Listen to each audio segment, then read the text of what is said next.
All right, folks, it gives me a great pleasure to, welcome someone that I coached with in my previous life, Rex Walters. Rex, he's a Japanese American who has a heck of a basketball story. Played in the NBA for 7 years, but has really transitioned his career to coaching now, and has coached both at the professional level and the college level. And what I love about Rex is, and I think my staff might be able to relate somewhat to this, but if you want to get Rex fired up and you want to see what, you're probably going to see mostly his smiling, gregarious side here today. But if you want to get him fired up, you start telling him the things that he can't do. You start telling him the things that your team can't accomplish this, you can't accomplish that. Oh, that's above what you're capable of doing. And he gets similar to me, and my staff knows it. I'm not so naive that I know my staff occasionally uses that trait to tell me what we can't do, knowing that it will fire me up. And with Rex, you tell him those things that he can't do, and there's a stick-to-itiveness, a perseverance that comes out. And when you talk about overcoming adversity, and I'm going to say this, when I asked Rex to come on and talk, he said, "Are you sure you want me to come on? Like, I don't have like some big 10-point plan of overcoming adversity. I got a 1-point plan, and it's hard work. It's embracing that challenge and getting after it." And Rex embraced that challenge throughout his playing career. He's embraced it throughout his coaching career. And for whatever reason, somehow, some way, it is just part of his DNA. So I'm going to duck out now and turn it over to Brittany and Rex and let them lead the way here. Well, it sounds like Malcolm just gave away your key secret there. Yeah, that's the nicest stuff that Malcolm's ever said to me. So I don't know if I got a check that I owe him or what. But. Well, we're excited to have you on. Thanks for being here. We'll get started kind of with your early years. And, you said, and Malcolm told me, he said, I don't really have this plan. I said, well, there's been a lot of transitions. So we're going to kind of go with the theme of transitioning. So you transferred high schools and then transferred colleges as well. So that's a lot of transitioning for a young kid just in your amateur career. How did you handle those moves? Well, I mean, to be honest, I was always looking for how can I get better, and that was the whole thing, being, 6'3", skinny, viewed as someone that wasn't that athletic. I figured out, the one thing I got to do is I got to continue to get better. So I got to find ways to get better, whether it was going from one high school to another, going from Northwestern to Kansas. I didn't always know what I was getting myself into, but I knew I wanted to challenge myself. I wanted to be around the best possible people. Not that the place that I left had bad people. I just wanted to challenge myself for more. So, going from a place like Northwestern, which is a great academic school, it's the reason why I chose it. It was in the Big Ten. Great coaches, great people, but then an opportunity to go to Kansas, which they compete and they try to win national championships. So that was one of the things for me is I want to try to test myself at the highest level. So I didn't always know what I was getting into, and there were obviously big time challenges, and I had to make an adjustment. But the one thing I'll say is, Malcolm was right. I pride myself on a work ethic, but I also had to learn about, so at Kansas, we have 3 things we talk about with our basketball team. That's playing hard, smart, and together. I had to learn a little bit about the smart and the together part, to be honest with you. But I needed to learn that in order for me to be the best player I could be. And that was really, and I'm not going to sit here and BS. My focus in college was to become the best player I could be so I'd have a chance to be a pro. And yes, I wanted to get my education along the way, but I viewed my education as insurance. That if when the ball stops bouncing, which it does for all of us, right? Every basketball player, I wanted to have something I fall back on, but I also knew that was going to be about basketball. So I wanted to get a good education, but my first primary focus would be the best basketball player I could be. And to do that, I wanted to play against and be a part of the best program I could get to. So when you did make that move from Northwestern to Kansas, that proved to be pretty beneficial to you. You helped lead the Jayhawks to the Final Four your senior year. How were you able to find success coming into a new program like that? It was really hard. It was a tremendous challenge.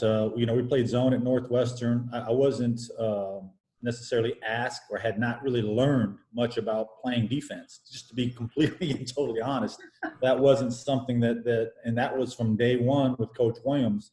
That was something that was going to be an everyday thing that I had to build habits. And I think that's the thing is like when I made that move, I didn't understand it, but I do now. It was about trying to change and build really good habits. And every year with your organization, you're bringing in new players and you're trying to build the habits that it takes to be a true professional basketball player or an organization. So that was hard for me. But, the one thing I'm really blessed with, I saw my father wake up every morning around 5:30 and I didn't watch him. I would hear him, because I was still asleep, but he was off on the road at 6. He'd get home around 5, 6 o'clock at night and he'd fall asleep about 8 and start the whole process all over again. So I really inherited a work ethic, and I never worked as hard or as long as he did, but I understood that, the next day you're going to have to wake up, whether it was a good day, a tough day, a challenging day, the next day was an opportunity to get better and just get back to work. So that was just my mindset, and it helped me overcome a lot of things. People that know me, I'm a little bit of a truth teller, which isn't always a good thing. People don't always want to hear the truth. I'm going to say kind of what's on my mind. But saying all that, I had a great man in Coach Williams, that staff there that kind of took me in and helped, because you're not going to get there overnight. Like I wasn't going to become a great defensive player. I wasn't going to become a more unselfish player overnight. It was going to be a process. But as long as I continue to come back every day and bring my effort, and some days it was my best effort, some days it was a good effort, some day it was not a very good effort, but as long as I kept coming, good things were going to happen. And that's kind of what happened for me. That first year was really hard sitting out.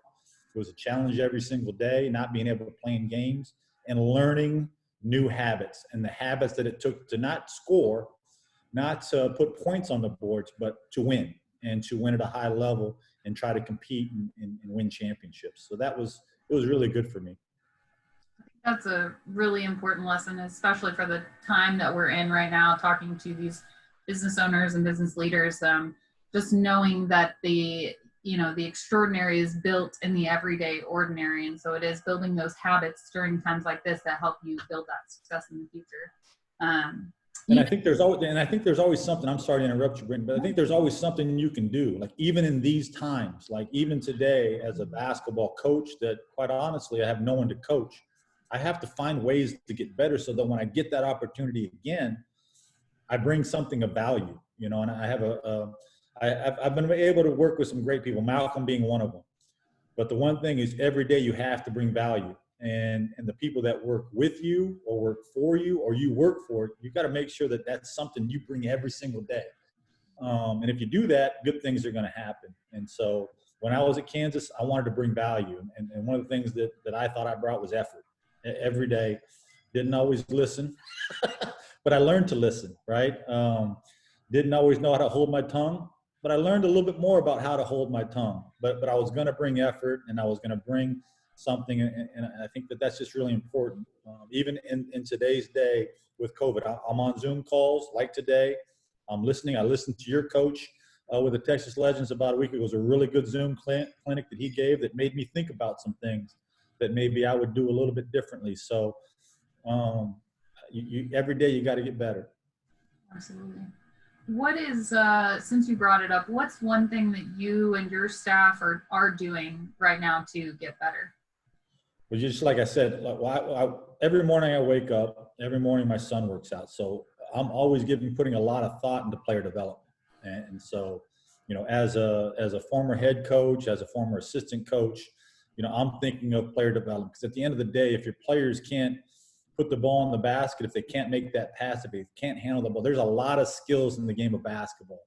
So in my workouts now, I'm trying to think of ways to build all of those skills, passing on time, in rhythm, on target, ball handling with our head up and being able to set up pick and rolls and set up, singles or floppies or whatever it may be. So there's a lot of skills. So I'm trying to figure out ways to that I could help my players or players that I'm going to coach be able to master those skills or get better at those skills and build, again, really good habits that will be good. I watch a lot of Zoom calls. I do Zoom calls because when I do Zoom calls and I talk about the game, it makes me really think about how I'm going to teach, how I'm going to present to people, because really good players, if you have them and you're fortunate enough to have them, they're going to challenge you as a coach, right? To make sure that your teaching skills are on point.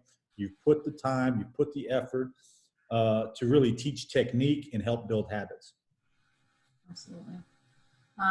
So you talked a little bit about Roy Williams. You were coached by him at Kansas. What is one thing that you would say he taught you that has stuck with you throughout this time? Well, I talked about the play hard, play smart, play together. That was the first thing. But the other thing, too, was there was just an authenticity to him, a great character. Was never one. He told you what you needed to hear, not necessarily always what you wanted to hear. And I really respected that and needed that. It made me a better player. And I knew it was coming with a lot of thought put into it. Like he approached every player. It was a very, in a lot of ways, fair. You knew where everyone stood, but he also didn't treat everyone the same way. Like, we all had different backgrounds, different ways that we were brought up. Some people came from 2-family homes, single-family homes, whatever it may be, but he really spent the time to try to know that about guys so he knew how to better approach them. And so I really appreciated that and tried to do that when I was a coach as well. And just his organization, his attention to detail and practice planning, his honesty in all things. And I, even though we didn't talk a lot, I saw right away that he genuinely cared for his players and for his team. And that was really important to me and something I tried to take away. Definitely. Working for Malcolm, I can say that that's a trait that's important in leaders, to know that they genuinely care about their staff. And so for business owners, I think that's a good thing to hear. Malcolm mentioned that you are Japanese American, and that culture is very important to you. How has that impacted your career in basketball, your journey through basketball, as a player, as a coach, just the way that you kind of set precedents and are breaking barriers for Asian Americans in the sport? Well, I think the first thing was I was really fortunate. In California, they had a lot of Asian American basketball like leagues and organizations that we were playing. You'd get the chance to get involved in.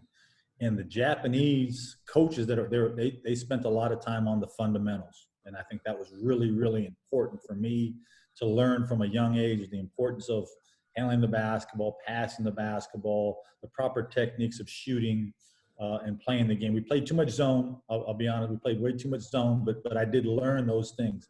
And it is important to me. My mother's Japanese American, but she was born in Japan. She came over here with my father. So that's very important to me in the fact that because I think a lot of times, and like I said, when I viewed my time in college, I was a student athlete, but my whole goal was to play at the highest level and to have a chance to be a pro.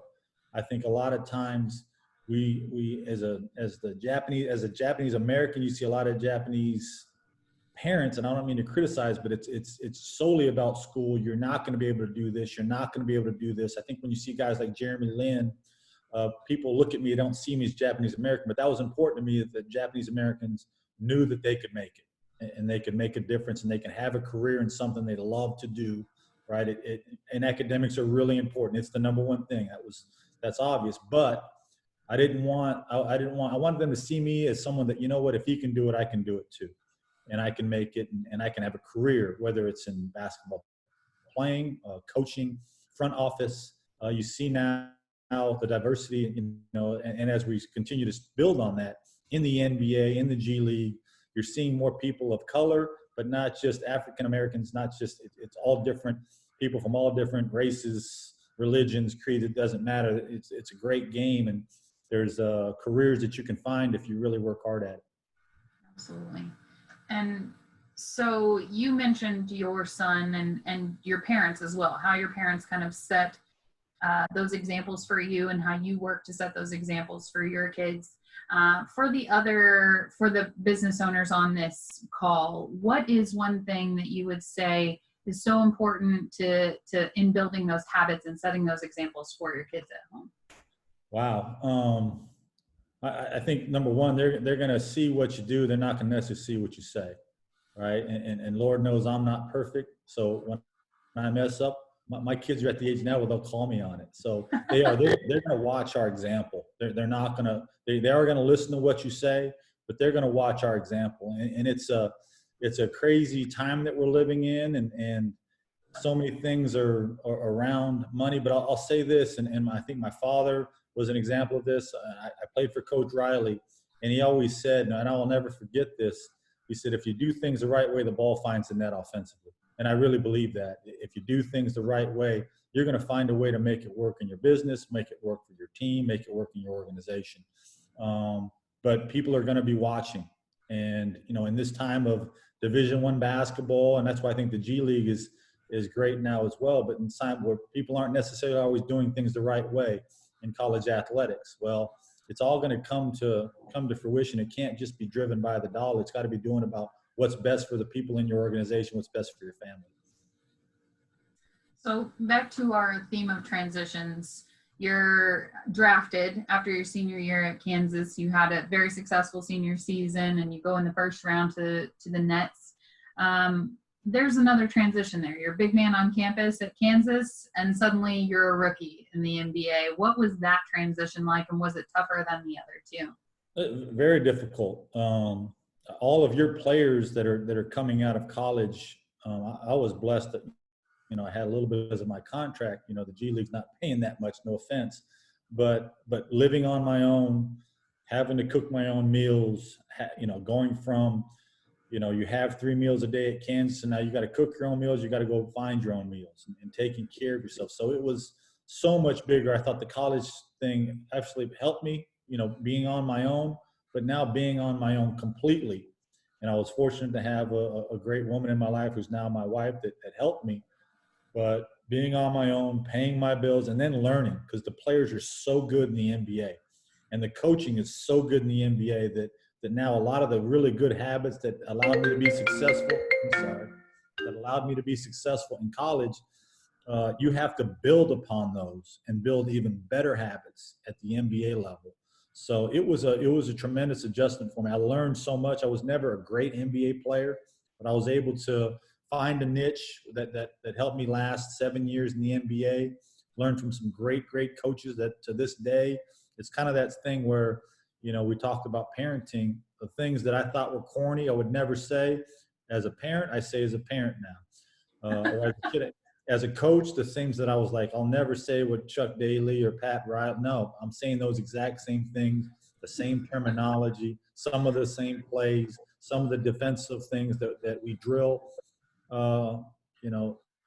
Learning those things over a 7-year period and making that transition from college to the NBA, they've really helped me, not only as a basketball player, as a coach, but as a man, and there's got to be a certain amount of discipline that you have. And it took it to a whole nother level going from college to the NBA.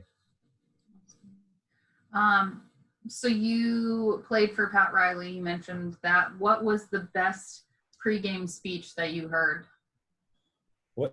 It was like every day with Coach Riley. I've said this to other people. Every day he brought something. He made you think before every single practice. He made you think. He gave you a vision of where we were going. And I think that's a really important thing for any type of leader. And he's the best I've ever been around. And I've been around great coaches that bring other things of great value. But we're playing the Knicks. It's funny, we lose the game. And a lot of times he'd give these great motivational speeches and we'd actually lose, but we came out the gates on fire.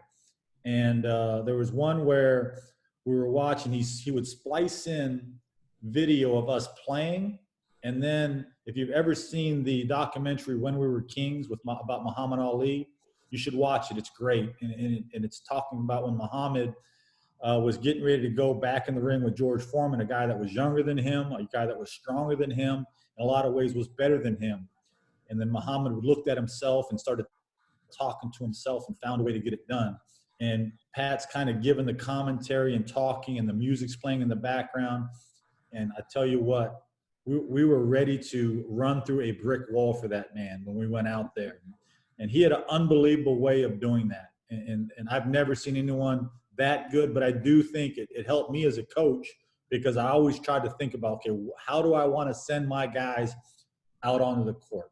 And so he was the best at doing that, but I definitely tried to take some of the things that he did. But that was one of the best speeches, and one of the best, like, more so a presentation, right? To get our mind, like, inspired that we were good, right? Inspired that we were ready, and inspired that we could take on anything. And so those are powerful things. Even when you win or lose the game, it stays with you forever. And I'll never forget, some of those speeches that he gave us. Which again is just feels extra relevant right now during this time, when I think that our staff and employees could use a little bit of that, motivation, a little bit of get go. So you retired at a pretty young age, went into coaching, and just 3 years later, you're a head coach. How were you able to climb the ranks so quickly? Well, first of all, I was just really lucky to know the people that I knew. So, relationships are very, very important. Getting a chance to play for Roy Williams, getting to play for a guy like Pat Riley and Chuck Daly and Larry Brown. So it came down to, I was a high school coach for 1 year in Overland Park, Kansas, was going to be a Division II volunteer assistant, and then got really lucky, knew Bryce Drew, and Bryce Drew now is the head coach of Grand Canyon University. He makes a phone call to his father. I get my foot in the door at Valparaiso. After 2 years there, and it's where I met Malcolm. Matt Doherty, who was an assistant coach at Kansas when I was there, gets the head coach at Florida Atlantic. He leaves. He actually took Malcolm. I actually wanted Malcolm to stay with me, but Malcolm was going to get paid more at SMU. But again, a lot of people made phone calls on my behalf. I had learned a lot from a lot of great people, and I wasn't ready. I always say that, I wasn't necessarily ready, but a lot of great people that I got to work for put me in position to have some success and be a head coach at a very young age. I say I wasn't ready, but that really helped me later on, because all the things you learn as a head coach, there's so many things you learn each year. So, but it was the people that I got to work for. It was my work ethic, yes, but really learning from great coaches, great people. Being able to surround myself with those people set me up to become a head coach at such a young age. You went from there to San Francisco, spent 8 years head coach there, were WCC Coach of the Year, and then 2 years later, you made the jump to the pros, were the head coach of the Grand Rapids Drive. So that explains your familiarity with the G League. But so there's another transition there from college to pros, but on the coaching side, which is totally different, I would assume, than playing. What prepared you for that jump, and in what ways were you not necessarily prepared? Well, being a head coach, it does prepare you, because now, even though in the league, there's so many more possessions, the players are so much better than college. The coaching is so much better than in college, and I don't mean that in any disrespectful way. When I say that, because when you're coaching in the G League or the NBA, it's all that you do as a coach. You're looking for ways to get an advantage, whereas in college, you are as well, but you're also worried about academics.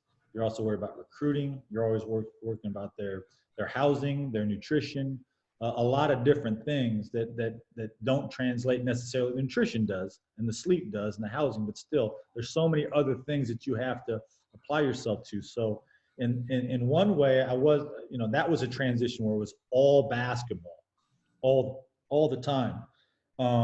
So that was a big adjustment for me, a great adjustment. I enjoyed it, but also having to handle all those other things as a college coach, it helped me with my work ethic, that I could handle the amount of time that we would put into our basketball stuff, whether it was with the G League when I was with the Grand Rapids Drive, or then it got even more so working for Stan Van Gundy and his attention to detail with how we do things there. So all the work that I put in, even though it was in different areas, I was able to translate it because I had a work ethic. I had an ability to get up at 6 o'clock in the morning, deal with all the things that come at you as a college coach, because it's different than the NBA. You're trying to form kids. You're trying to help kids get on the right path. In the G League, you are as well, but not to that extent where they're still forming. Guys kind of know who they are at that point in their life. But that helped me so much more, having that ability to work each day and put in that amount of time. And now I could just focus it more on the basketball part, more on the player development part. So it was a lot of fun to make that transition. Yeah. Let's talk a little bit about your staff. So again, we're talking to business leaders here. Talk about how you built your staff. Did you keep the same staff when you made transitions from FAU to San Francisco? Why or why not? And how did you find the right people to put around you to make sure you were successful? Yeah, so when I left Florida Atlantic, I got the job at San Francisco. I only took one person with me, and the reason why, and I had really good people that had success afterwards. I wanted to help them the best I could, but I also felt like I had a duty to the employer that I was working for, and so recruiting was a big part for me at San Francisco. I wanted people that had West Coast ties. I wanted people that could help us find a niche, more so on the West Coast, because that was there's a little bit of land between Boca Raton, Florida, and San Francisco, California. But I also wanted to help them land on their feet. You know, one's now at the University of Illinois on more an administrative side. One's a head coach that is at Arkansas State. The other one's also an assistant coach in Texas. So it was good to see them find themselves. Like I said, Malcolm left me. He went to SMU, so I didn't have to worry about him. And then I took my ops guy because I thought my ops guy really, the regional stuff didn't apply to him, and he knew how I wanted things to be done. And then in San Francisco, we had turnover with coaches because I wanted my coaches to have chances to get better, bigger, and better jobs. So we had turnover there. I think the biggest thing when it came to staff and really in the G League, and then even more so when I got to the NBA, I had a much better understanding because you're always forming yourself as a leader, as a coach, but just how to, number one, listen better, listen to what they have to say and what they can bring to the table, but also the direction and the level of detail and what needs to be done every day. And I think when I got to the NBA, and that was only, 4 or 5 years ago, so I'm still forming myself as a coach, but the amount of time and thought put into the details of what needs to be done today by each individual on your staff, I think was really, really important for me that I learned from Stan Van Gundy.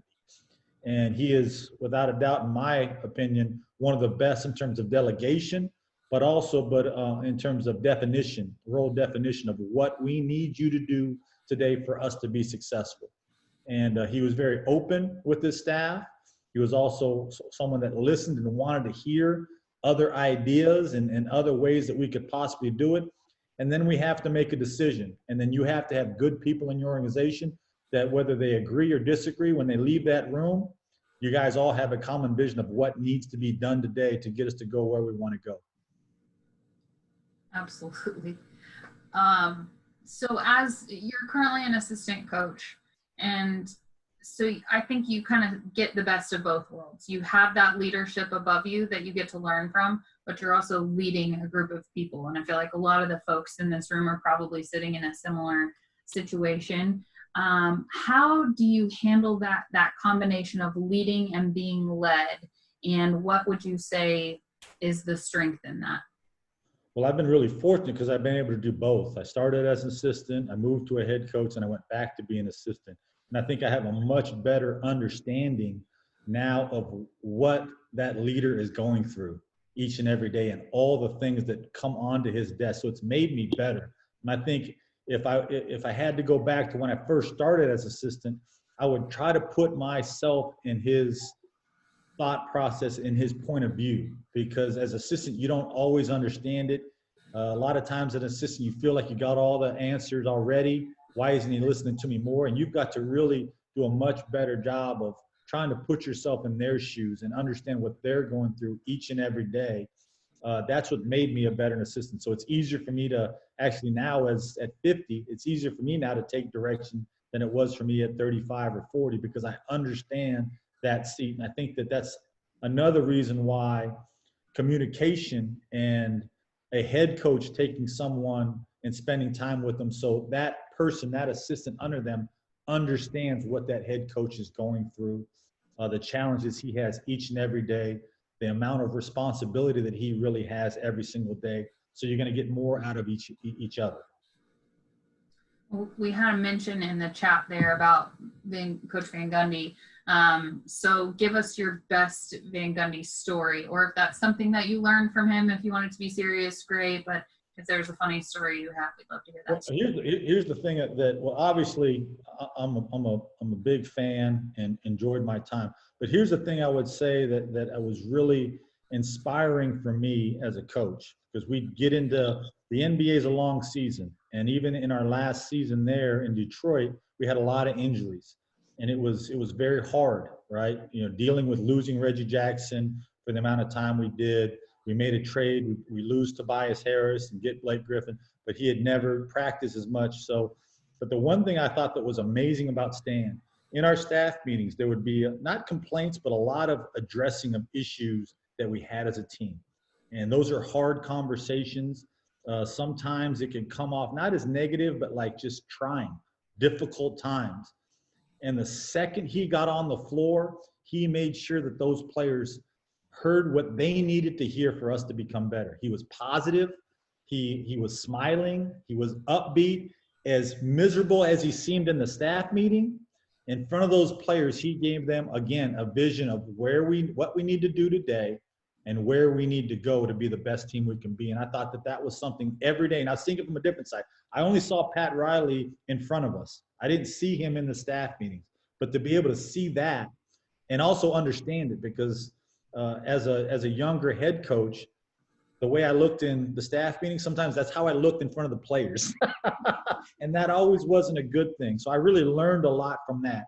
No matter how hard those staff meetings were, no matter how difficult and the tough conversations you have to have about what you need to do and how you need to get the most out of this player. But when he stepped on the floor, it was still business. It wasn't laughing and joking, but it was about, we're going to have fun while we're out here. We know what we need to do. Let me tell you about it, and let's work on it. And I thought that was really amazing for me to see, and it showed great leadership on his part. Absolutely. Well, to wrap up kind of our theme of transitions again, so you transitioned from Grand Rapids to the Pistons, from a head coach to an assistant, then from there back to college. So just again, there's been a lot of transitions in your life, player to coach, all of that. What would you say is the most difficult transition of your career, and what did that teach you? Well, the most difficult transition, and the thing that's probably been the hardest on me, quite honestly, it's really not affected me as much as it's affected my family. So we're talking about, as a player, my daughter is now, 23 years old. She just got her master's from Santa Clara. She's moved more times than her time here on this earth in terms of years. So that, she's had to make unbelievable transitions, making new friends, building new relationships with all my kids, and I have 5 kids. So, and we're constantly making that transition of adjusting to a new area. So that's been hard for me. And so if you find a place and you find good people that you're working with, there's really, there's no reason to make a lot of changes. And that's one thing I wish I could have found, because that was the biggest transition, was all the moves that we made. I loved my time, my time in Detroit. Unfortunately, it didn't work out, or we all got let go. I've loved my time at Wake Forest. Really good people, high academics, great kids.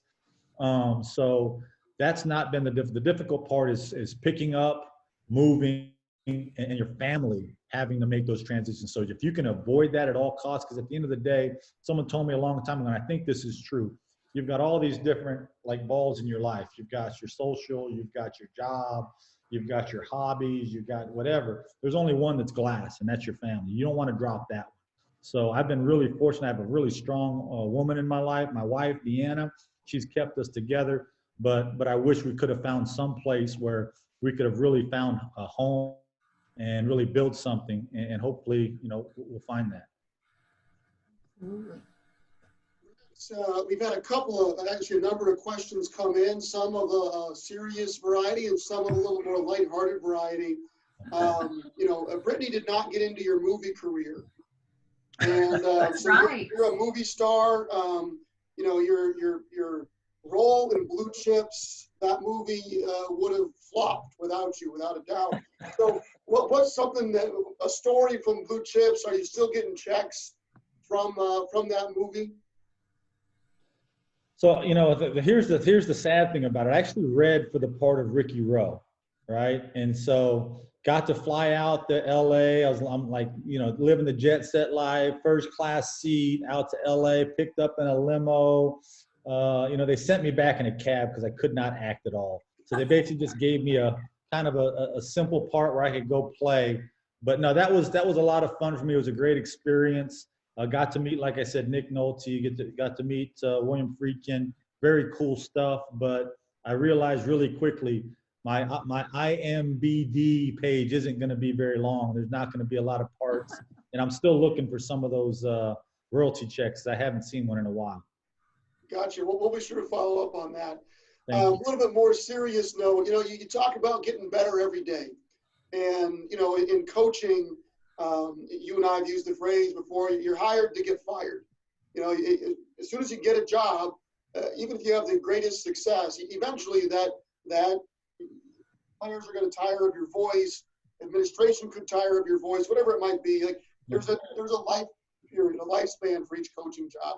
So in that, embracing that getting better every day mentality that has obviously been important to your success, on days when you wake up and you can't tell us that every day that fire is there, how do you get yourself fired up? How do you get yourself going on those days when, you know, you just don't quite feel like doing it?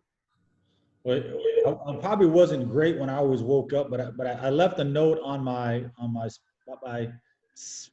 fourth or fifth, sixth year. I had a little card, and it said, "Hey, obviously I wanted to be a great father. I wanted to be a great husband. But the thing when it came to basketball is, what do my players need today?"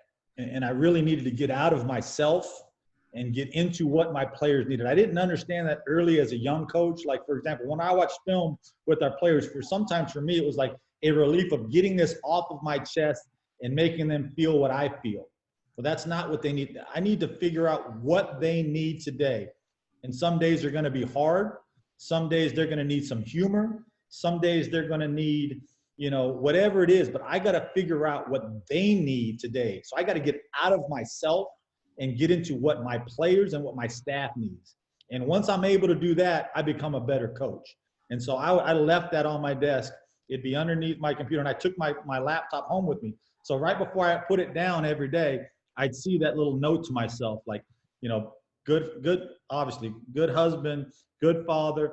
What do my players need today? So it didn't happen when I woke up, Malcolm. It took me that walk up to my office, sit down and look at that. And then I would really start to think or make adjustments to my plan. Because sometimes when you're up late at night watching a game, you've got all these great thoughts or mean thoughts or what you want to say, but then you've got to adjust it when you look at that, because you've got to get out of yourself and figure out what the people underneath you need. I think that's certainly a unique way to remind yourself of your priorities. And, you know, for all the business leaders on the call, you know, you think about your employees or your players. And you got to think about, you know, like you said, what you may need to get off your chest may not be what your players or employees need to hear. Another question that came in, you know, you talk about the focus, the work ethic that you had. Do you think that is the same as it is, you know, today in both college and professional basketball, or do you think that's something that has lessened over time and perhaps isn't as much of a focus for today's players? It's funny. I mean, you know, all of us. I'm an old guy now. When I got into coaching, I was a young guy. Now I'm an old guy, and now you watch games. I think the game has changed. Obviously, you know, I'm actually doing something this Friday on Dallas Mavericks and Luka, because they're so efficient offensively. They're so much more skilled. The size, the speed. I think sometimes some of us old guys seem to think they're not quite as competitive. I don't know if we're right on that, but I think that's how we sometimes feel. They're not as competitive. They're, you know, the world has changed. AAU has changed basketball. You know, I don't know if we're right though. You know, I don't know if we're not, because here's the thing I'll say, that the skill level of players nowadays, I would watch G League games as a head coach, and I'm like, I couldn't do what some of these guys can do. Like I coached Jordan Crawford, and that was a challenge at times, but he could do things that I had no, and he wasn't making it in the NBA. So it has changed, but I think there's no question in my mind. The players today are just so much better. They may at times make it look easy, and for us old guys, I don't know if we can always relate to that, but that doesn't mean that we're right. That just means the game is kind of evolved. You know, you mentioned a lot of the folks that you considered mentors, from Roy Williams, Chuck Daly, Pat Riley, Larry Brown, Stan Van Gundy. If you were to take, and you don't have to do all of them, but if you were to take each of them, is there something that you pull from, or was a major strength, or the greatest strength for each one? You know, you mentioned Pat Riley and his ability to communicate. If you were to pull one strength from each of those, what would it be?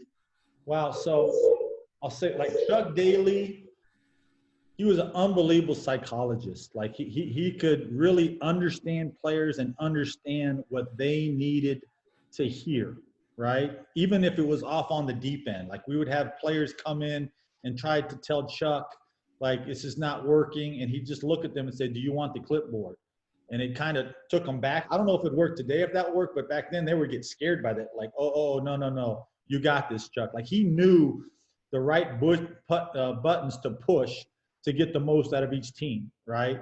Larry Brown could always figure out how to put the puzzle pieces together, like what he needed to do to get the most out of his team or organization, even if he had to make changes to do that. And he would make a lot of changes, but he put together a team in Philadelphia that, if you look at them on paper, they weren't great.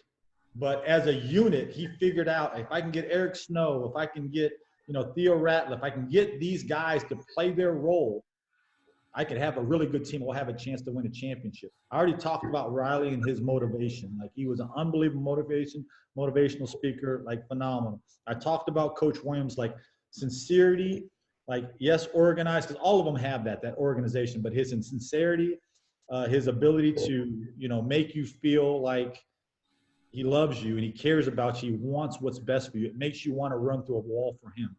Stan Van Gundy is, to me, just a coach's coach. Like, his organization, his attention to detail is something even above and beyond anything I'd ever seen. Now, the game has changed. So when I was at Riley, the pick and roll coverages were different. It was a different game. Same thing with Chuck and Larry Brown. But just the level of detail went to a whole nother level with Stan. He put so much thought in every single defensive coverage, everything you could think of to prepare his team for a game. And I thought I really enjoyed that in my 2 years with the Pistons organization. That was a lot of fun for me to learn from. Well, Rex, really appreciate you coming on. Hearing your mentality of get better every day, I think is something that we can all embrace right now, and remembering what it is that's important. And at some level, ignoring all the noise, ignoring all the extracurricular stuff that goes on in this world, and focusing in on what's important, whether it's basketball, our business, our family, all of the above. So appreciate you coming on, folks. Embrace the challenges, and let's get better today. There's a networking link there in the chat if you want to join that. Coach Walters, thank you, sir. Appreciate your time. It's great to see you, Malcolm. Brittany, it's very nice talking to you, and thanks for having me, guys. Appreciate it.